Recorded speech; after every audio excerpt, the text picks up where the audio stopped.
Well, good afternoon, everyone. It may have taken an election to do it, but we're happy we're having a vote on the Keystone Pipeline later today, and certainly hope that it'll be approved for all the reasons many of us have been arguing this ought to be done for the last 6 years. The biggest shovel-ready project in America, ready to go, that would employ literally thousands of people. It's too bad we didn't have it on the agenda earlier, but I'm glad we have it on the agenda now, and we're hopeful and optimistic that it'll be approved later this afternoon. We're also anticipating the President's executive order on immigration, which, as a number of news outlets reported as recently as yesterday and today, the President himself repeatedly acknowledged he did not have the legal authority to issue such an executive order with regard to immigration, the very same one now that he apparently is determined to issue. This is a question of basic fairness for the people who will benefit from this. What do you say to the others who have waited patiently in line, complying with the current law and all the rules, to have these people put in front of them in line? And then, of course, there's the squandering of the opportunity to work together on a bipartisan basis, as I know the leadership in both houses wants to do, to try to fix our broken immigration system. Right now, the people that benefit the most from our broken immigration system are the cartels, the transnational criminal organizations for whom this is a wonderful business model. They traffic in children, they traffic in drugs, they traffic in weapons and the like. And the President's executive order does zip, nada, to shut that down. So there is an opportunity for the President to reconsider, as he has done once before, and I hope he will reconsider and decide to work with us in a bipartisan, bicameral way to fix our broken immigration system. If he proceeds forward with his executive order, it will squander the best opportunity we've had in a long time to make progress. Elections are about choices, and because the choice the American people made on Election Day, Democrats in the Senate now get to make a choice on whether or not they're going to support the Keystone Pipeline.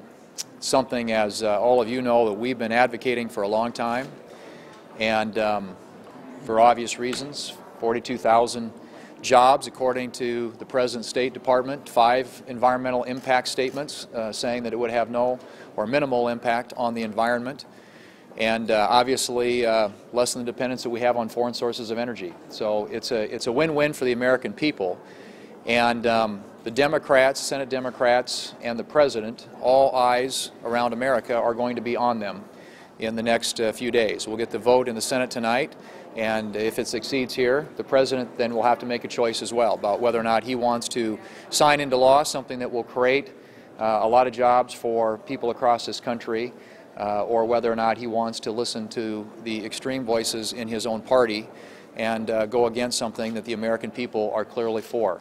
But the time for choosing is now, and the eyes of America are going to be on the Senate Democrats and the President. The popularity of the President's health care law is at an all-time low, and the unpopularity is at an all-time high. Those are the recent numbers, and it's not a surprise given the sticker shock that hit many people who were applying for insurance on Saturday when the new rates came out. And it's not just that they're paying more for insurance, their co-pays are up, their deductibles are up. And you add on top of this the controversial remarks by Professor Gruber and the disdain he has for American voters and the way he holds them in contempt. It was interesting to see the President come out on Sunday and make this statement. He said that Professor Gruber was some advisor who never worked on our staff, but the very next day, as part of the Professor Gruber TV miniseries, the tape came out of the President referring to Professor Gruber in 2006 as someone that he had stolen ideas from. Now is the time to repeal this health care law, certainly to strip away the most damaging parts, and to me this seems to be one of the best arguments, because this is a law built upon the deception and the deceit and the contempt of the American voters.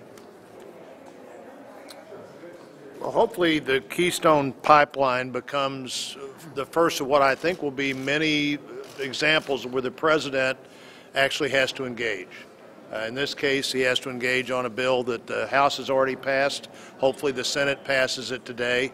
I continue to hope what the president decides is, before too long, it's better to engage earlier. It's better to be part of the process. It's part of trying to follow a process that produces law rather than executive orders.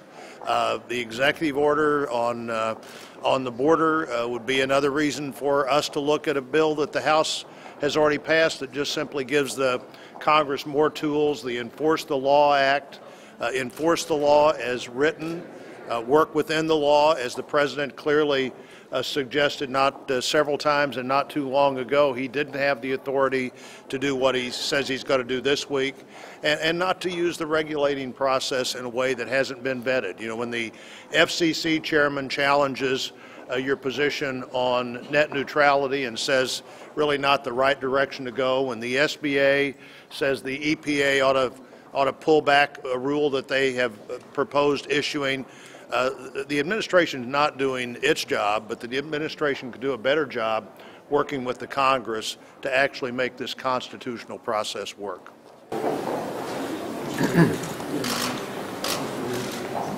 you like to see an omnibus spending bill passed this year, or would you prefer a shorter-term solution in order to give the Republican Senate an opportunity to work on it next year and maybe get better outcomes?